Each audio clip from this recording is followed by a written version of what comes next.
शालिनी अपने पति पीयूष के साथ रहा करती थी। पीयूष शालिनी का हर ख्याल रखता और उसे छोटी से छोटी खुशियां देता। शालिनी बहुत ज्यादा खुश थी। एक दिन पीयूष सुबह सुबह शालिनी को जगाते हुए कहता है, उठ जाओ शालिनी और मेरे लिए जल्दी से नाश्ता बना दो, मुझे ऑफिस के लिए निकलना भी है, बहुत लेट हो रहा है।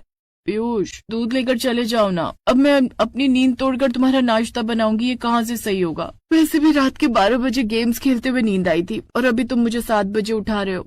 शालिनी तुम तो फिर भी 12 बजे सो गई थी, लेकिन मैं अपने ऑफिस का काम करके 2 बजे सोया था और फिर भी 7 बजे उठ गया। मुझे 8 बजे ऑफिस निकलना है, उठ जाओ ना।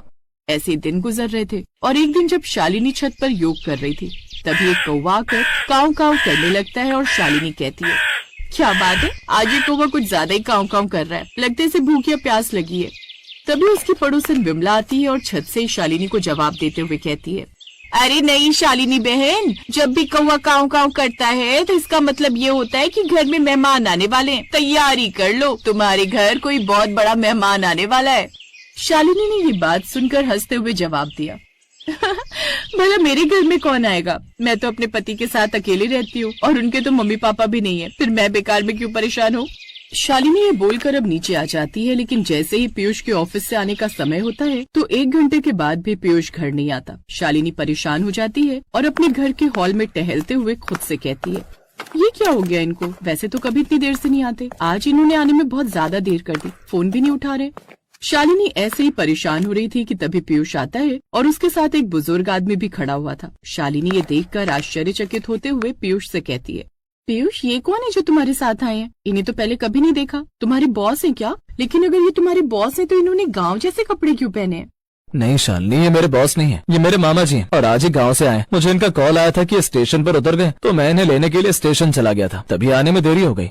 दरअसल बहू पीयूष के माता पिता तो है नहीं, बस मैं ही उसका रिश्तेदार बचा हूँ। शादी में भी मैं नहीं आ पाया था क्योंकि खेती का कुछ काम था, तो सोचा तुम लोगों से मिलने आ जाता हूँ। मैंने सोचा कि पहले तुम लोगों को बताऊंगा नहीं, फिर तुम लोगों को सुसाइड दूंगा।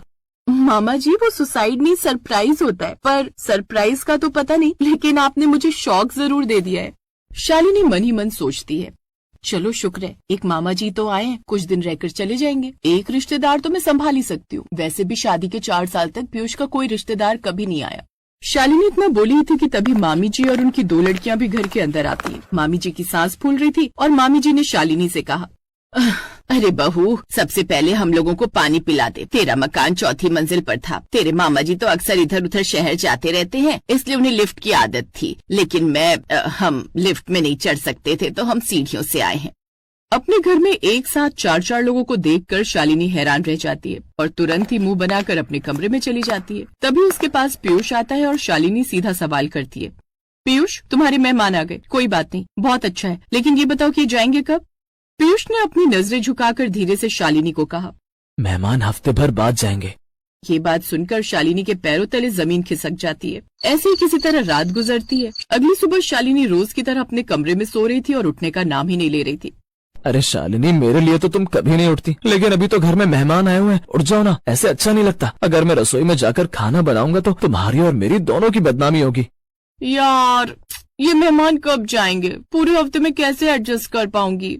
शालिनी किसी तरह उठती है और रसोई में जाकर देखती है तो रात के जूठे बर्तन पड़े हुए थे और आज नौकरानी भी नहीं आई थी। सबसे पहले उसने सारे गंदे बर्तन साफ किए और उसके बाद खाना बनाने लगी और खुद से कहा, एक काम करती हूँ, सब लोगों के लिए पैनकेक बना देती हूँ, जल्दी बन जाएंगे और ज्यादा मेहनत भी नहीं लगेगी, और ये गांव के लोग हैं, इन्हें भी कुछ कम से कम नया खाने को मिलेगा।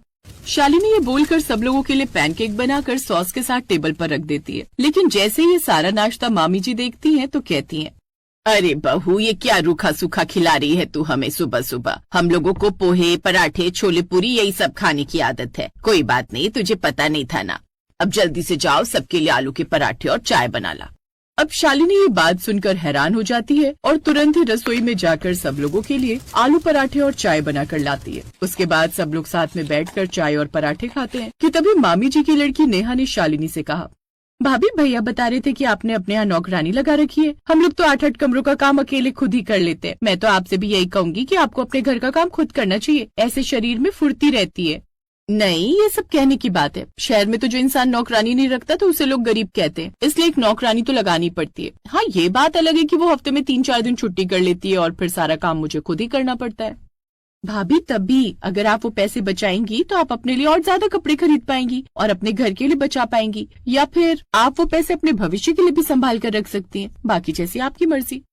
नेहा की बात शालिनी को बिल्कुल ठीक लगती है और वो अगले दिन से अपनी नखरे दिखाने वाली कामवाली को निकाल देती है। अब मामी जी की दोनों लड़कियां भी शालिनी के साथ घर का काम करवाया करती थी और शालिनी का भी उन लोगों के साथ मन लग जाता।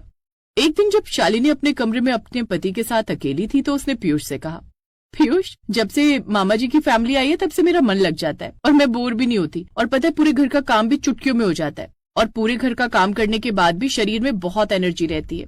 अच्छा है, मुझे तो लगा था कि तुम मेरे रिश्तेदारों को देखकर चिढ़ जाओगी और उन्हें भगाने के बारे में सोचोगी। और वैसे भी जब रिश्तेदार आए थे तो 3 दिन तक तो तुम यही पूछ रही थी कि रिश्तेदार कब जाएंगे, और मैं बार बार बोल रहा था कि रिश्तेदार 1 हफ्ते तक रुकेंगे। 1 हफ्ते से याद आया, कल तो मामा जी को और उनके परिवार को 1 हफ्ता हो जाएगा, तो क्या ये यहाँ से चले जाएंगे? तभी पीयूष ने अपनी जेब में हाथ डाला और मामा जी और उनके परिवार की ट्रेन की टिकट निकालकर शालिनी को थमा दी और कहा, मैं तुम्हें यही बताने वाला था शालिनी, मुझे ऐसा लगा था ये ट्रेन की टिकट देखकर तुम खुश होगी, लेकिन तुम्हारा तो चेहरा उतर गया। कल मामा जी और उनका परिवार जा रहा है। ये बात सुनने के बाद शालिनी को बहुत बुरा लगता है और उसका मुंह उतर जाता है। अगली सुबह वो झूठा बुखार होने का नाटक करती है। तभी मामी जी उसके पास आती हैं और कहती हैं, शालिनी मेरी बच्ची, मैंने भी 2 लड़कियों को बड़ा किया है। मैं जानती हूँ कि तुम बहाना कर रही हो और तुम्हारी तबीयत खराब नहीं है, लेकिन अगर हम तुम्हारे कहने से 1 हफ्ता और रुक भी जाएंगे तो क्या होगा, एक न एक दिन तो हमें वापस जाना ही है।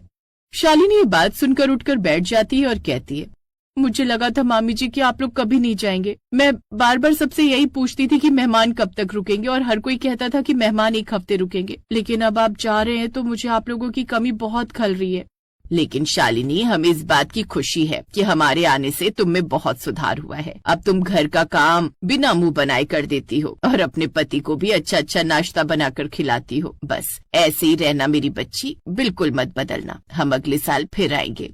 शालिनी हाँ में सिर हिलाती है और उसके बाद उठकर मामा जी और उनके पूरे परिवार को विदा करती है। उनका पूरा परिवार सुबह की ट्रेन से अपने गांव वापस चले जाते हैं। और जो शालिनी हमेशा ये कहा करती थी कि मेहमान कब जाएंगे, और उसका पति जवाब देता था कि 1 हफ्ते तक यहीं रुकेंगे, अब वो शालिनी ये पूछा करती है कि मेहमान कब आए।